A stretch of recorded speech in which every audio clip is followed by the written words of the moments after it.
Hi, good afternoon. Today's date is April 26th. The time is 12:54, and I am recording a video for leading organizational change. And this is an asymmetric video check-in, and there are two parts to this video. Part one is to recognize not all cultures are the same, and using this knowledge to create a functional culture in the organization that promotes stakeholder values. Part two is about understanding the milestone one requirement. Intercultural competence involves the ability to acquire knowledge about foreign culture and use this knowledge to immerse yourself into other cultures. Establish and maintain communication, critically evaluate culture with understanding the specifics of others, demonstrating openness to other people, readiness to adopt other thoughts and judgments, overcome and or neutralize difficulties, misunderstandings, and biased attitudes towards representatives of the cultures arising in the process of interaction. And this is directly from Bartosz and Limbach 2019 definition.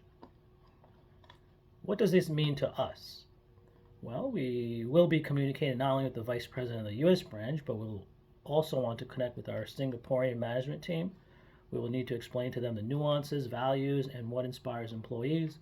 We hope to identify the underlying root cause and manage these issues along with providing best solutions to get a positive outcome. We hope to guide the team to make the necessary changes needed to align with consensus values. My strength is that I enjoy learning about different cultures, especially the food and the history. I do enjoy traveling. And I remember watching the late Anthony Bourdain episodes and how he really immersed himself into the culture through food and learned so much about the people and the history by sharing meals. So you can say my strengths are having a naturally inquisitive mind and a bottomless stomach for ethnic food. And area improvement is, I think it helps if you speak the native language. By speaking and communicating in their native language, it really helps connect more because sometimes certain words can be misconstrued. But also it helps knowing colloquial words because it shows that you took the extra time and work to understand and learn the language. Part two of the video is about milestone one. Expectations are as follows: develop a workforce, propose an operating plan, and justify organizational change. So the issue is you have a fractured culture, values of the parent company operates are not aligned with you as the values and culture. So in the upcoming milestone, we are going to create a visual that illustrates areas in need of change, including appraisals, job roles, stagnation, promotions, apathy of disinterest regarding vision, mission, and values of organization, lack of trust in managers, impressions about the organization's attitude towards inclusion, and we will justify our selection of data points using the employee engagement survey. Now, I have not looked ahead, but I imagine we'll get some type of instructions that helps us create these visuals. So that was the only comment for that. And we'll also discuss employee confidence using the employee engagement survey and leaders self-evaluation. We will determine if employees have a high degree of confidence in the company's leadership.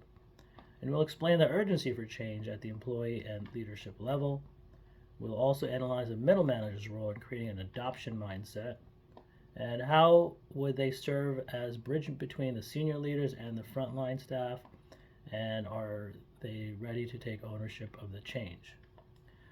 We will also discuss leadership styles and how power distribution impact change readiness.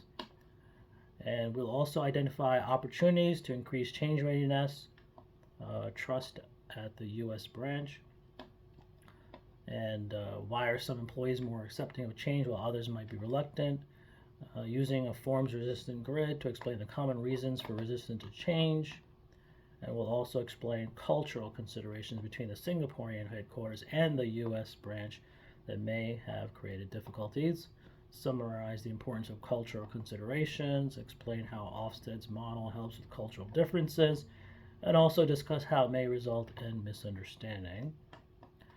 Using the two dimensions of Hofstede's cultural dimension, I think we will use individualism and power distance. And we'll explain how these two are perceived differently by the two cultures. And we'll also use appropriate citation. So this concludes the video for Module 1, and thank you for listening.